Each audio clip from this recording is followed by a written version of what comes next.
and I feel betrayed. It's caused a lot of turmoil, a lot of hard feelings, a lot of, accusations. I would really myself like to see some sign of remorse.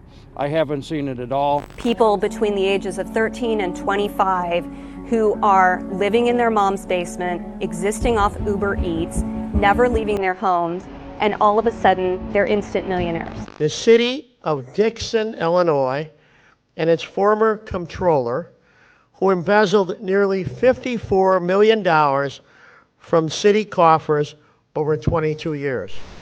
On the outside, they lived glamorous lives, managing millions and enjoying the trust of those around them.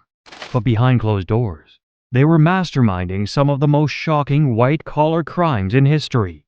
From Natalie Cochran's heartless crowdfunding scams to Deshay Melton's fraud ring that stole over $1 million, these criminals thought they were untouchable, until the law finally caught up with them. Let's begin. He had came and told me that Natalie had texted him and said she needed help, and he was going to her house. So, on a quiet night in February 2019, 38-year-old Michael Cochran was found dead. His wife, Natalie Cochran, a pharmacist from West Virginia, told everyone that his death was unexpected and tragic. At first, no one suspected foul play, but as time passed, investigators started looking deeper, and what they discovered was far more sinister than anyone could have imagined. Natalie was hiding a dark secret. She was already under federal investigation for a $2 million Ponzi scheme. She orchestrated a multi-million-dollar Ponzi scheme through her businesses, Tactical Solutions Group, and Cochran Consulting.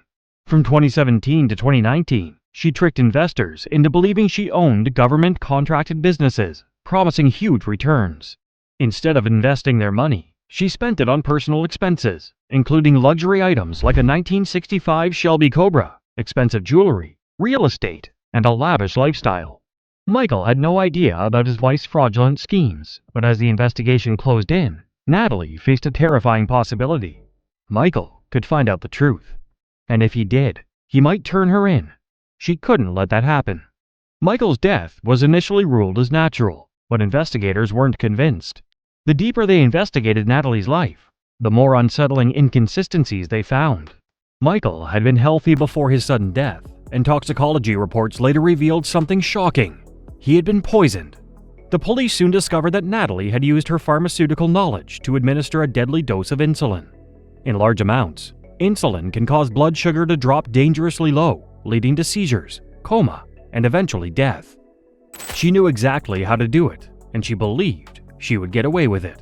Michael Cochran's friends and his parents, along with one of the investigators. And as the trial concludes, prosecuting attorney Tom Truman is thanking those investigators and members of his office that carried it across the line. With mounting evidence against her, Natalie was arrested and charged with first-degree murder.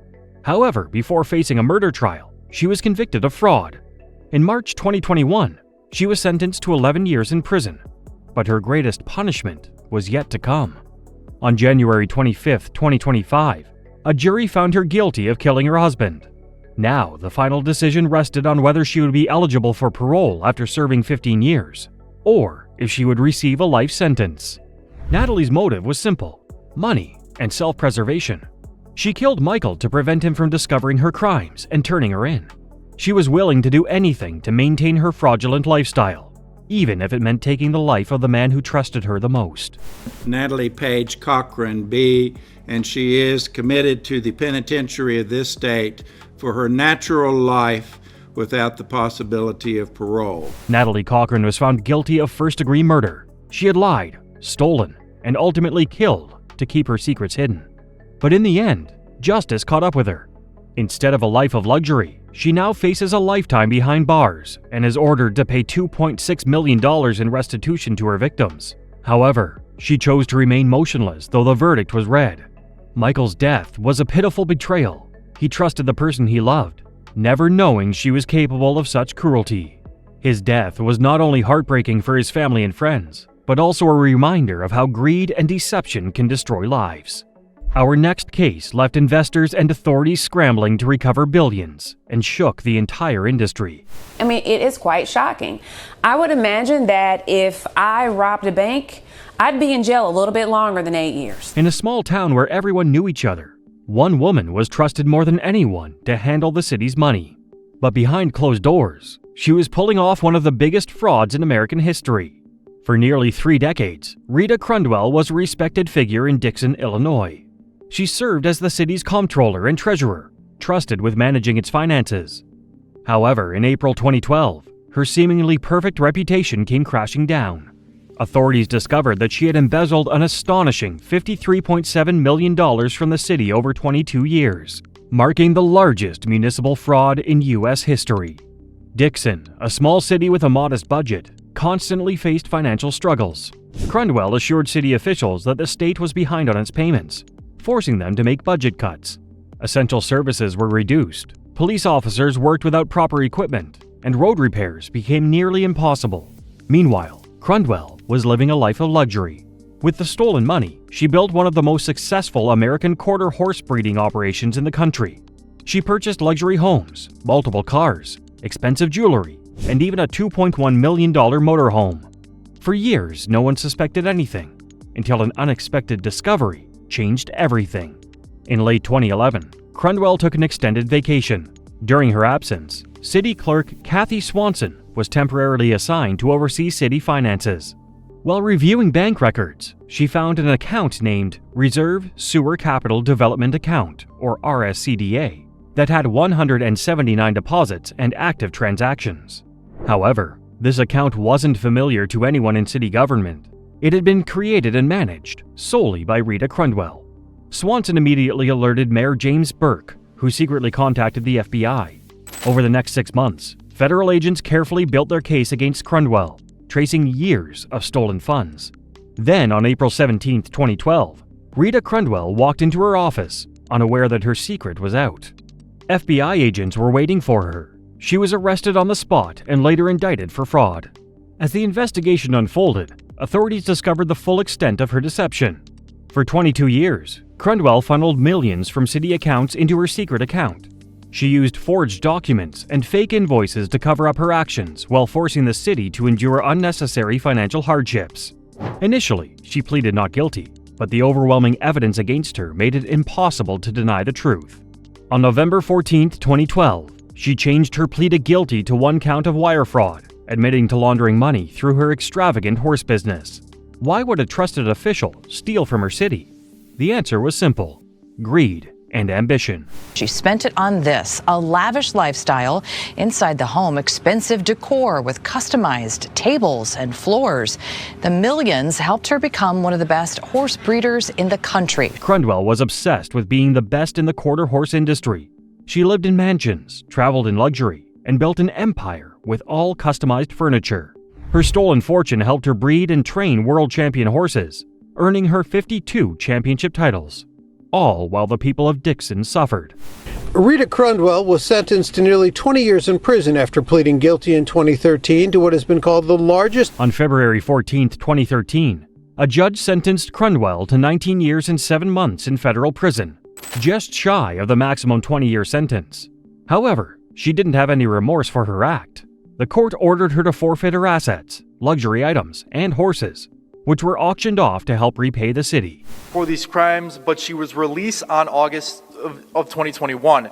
She's been on house arrest ever since, with the release date of October of 2029. In a statement, President Biden said he released Crundwell and others. However, the consequences didn't stop there. Dixon also sued its auditing firm and bank, claiming they failed to notice the massive fraud. The city eventually won a $40 million settlement, recovering some of the stolen money. In 2021, after serving just 8.5 years, Crundwell was granted early release due to COVID-19 concerns and placed in home confinement. President Biden is also pardoning 39 Americans convicted of non-violent crimes. Then, on December 12, 2024, President Joe Biden commuted her sentence, officially freeing her from any remaining prison time. The case of Rita Crundwell left Dixon residents outraged and betrayed. She stole from her community, leaving essential services underfunded while she lived in excessive wealth. Many struggled to understand how she got away with it for so long. Her story serves as a powerful warning about financial oversight, accountability, and the consequences of unchecked greed. While Rita Crundwell's case was a shocking betrayal of public trust, other fraudsters have deceived not just small towns, but entire nations for personal gain. Our next case unveils a fraudster whose scheme was so elaborate, it fooled even the experts. The paying it forward story that drove this fundraiser might seem too good to be true. Unfortunately, it was. The entire campaign was predicated on a lie. In November 2017, a story spread across social media that touched thousands of hearts. A homeless veteran, Johnny Bobbitt Jr., had used his last $20 to help a stranded woman, Caitlin McClure, buy gas after her car ran out on an interstate exit ramp in Philadelphia. McClure and her boyfriend, Mark D'Amico, were so moved by Bobbitt's kindness that they launched a GoFundMe campaign titled Paying It Forward to help him get back on his feet. The campaign raised more than $400,000 from over 14,000 donors. It seemed like a perfect act of generosity until authorities uncovered the truth. The entire story was a carefully planned scam. You may remember McClure started a GoFundMe with her boyfriend at the time. McClure and D'Amico appeared in newspaper and TV interviews, sharing the inspiring tale of how they wanted to help Bobbitt. The public rallied behind them, donating large sums to what seemed like a good cause. That both in the federal court and here, the judges will have compassion and full understanding of what took place. But months later, Bobbitt himself came forward with a shocking claim. He had not received the full amount of the donations. Instead, McClure and D'Amico had spent most of the money on luxury vacations, a BMW, and even a recreational vehicle. This raised red flags for authorities, leading to an investigation that exposed the entire operation as a fraud. Investigators became suspicious when Bobbitt sued the couple, claiming they had mismanaged the funds. They soon uncovered the truth. The entire story was fake. McClure, D'Amico, and Bobbitt had worked together to deceive the public. There was no stranded car, no last $20, and no selfless act of kindness. It was all a scam designed to manipulate kind-hearted strangers into donating money. McClure and her then-boyfriend, Mark D'Amico, started the fundraising campaign back in 2017. Once the fraud was revealed, all three were charged. The case shocked the nation as one of the biggest crowdfunding scams ever. McClure admits the story was not true. The scam raised $400,000. In December 2019, D'Amico pleaded guilty and was sentenced to 5 years in state prison. McClure later pleaded guilty and was sentenced to 3 years in prison. However, both have no shame for their act.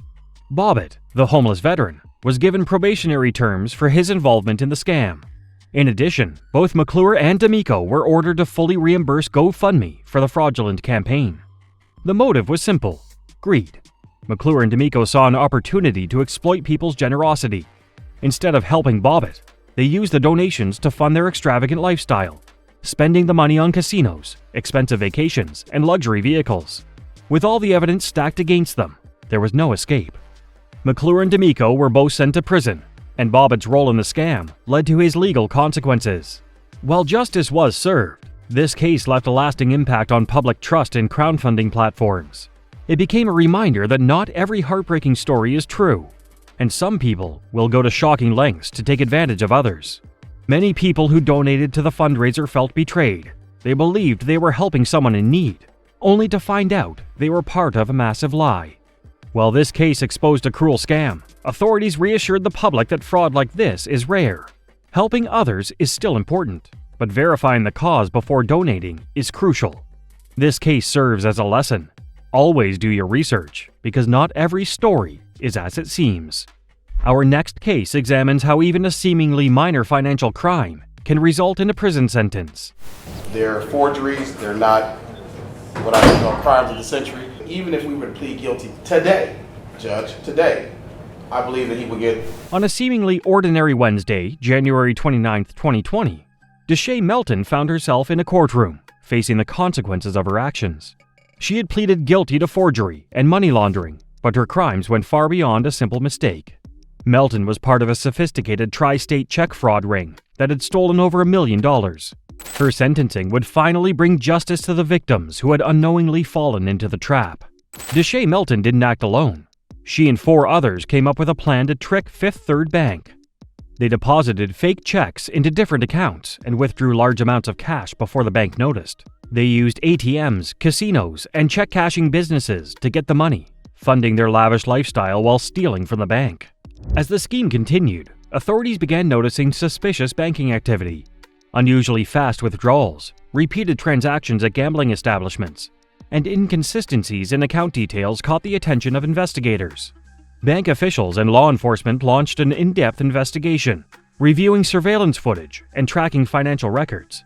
The fraud ring had remained under the radar for months, but their luck eventually ran out.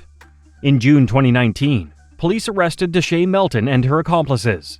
With overwhelming evidence stacked against them, prosecutors prepared to bring them to justice. Sentenced to 4 years in prison today for her role in a $1 million check fraud ring. Deshay Melton was one of 5 people charged in this scheme. As the courtroom filled with tension, Judge Leslie Giz announced Melton's sentence: 4 years in prison. But Melton had no guilt for her act. She was also ordered to pay part of the $1.2 million restitution owed to Fifth Third Bank, along with her co-defendants. Meanwhile, 2 of her accomplices, Vernon Johnson and Karen Smith, had also pleaded guilty and were awaiting sentencing. Delight when the alleged ringleader of Vernon Johnson was arrested in June. Local 12 cameras were there when he faced a judge. Johnson, identified as the ringleader, was arrested on June 25, 2019, while attempting another fraudulent act at a bank in Lebanon. During his arrest, officers had to use a taser due to his noncompliance. He faced multiple charges, including theft, money laundering, forgery, and telecommunications fraud, with potential sentences of up to 24 years in prison. Another member of the fraud ring, Shaman Richard, was still set to stand trial. At its core, the crime wasn't about survival. It was about greed. Melton and her group didn't just steal. They manipulated the banking system for personal gain. Their operation wasn't a one-time mistake, but a deliberate act that spanned multiple transactions, locations, and months. With Melton behind bars, authorities ensured that justice was served. While her sentence may have seemed lenient compared to the scale of the crime, it marked the downfall of a fraud ring that had stolen more than $1 million. But the case wasn't over. With her co-conspirators still awaiting their fate, the justice system continued its work to ensure that everyone involved paid the price for their actions. For many, this case was a reminder of how fraudulent schemes can devastate financial institutions and everyday people. While the banks could recover, the trust lost in the system was harder to rebuild. Deshay Melton may have thought she found an easy way to get rich, but in the end, she lost everything: her freedom, her reputation, and her future. The schemes these white-collar criminals pulled off shattered lives and exposed the dark side of power and greed. Their courtroom reactions showed just how far they were willing to go, until it all came crashing down.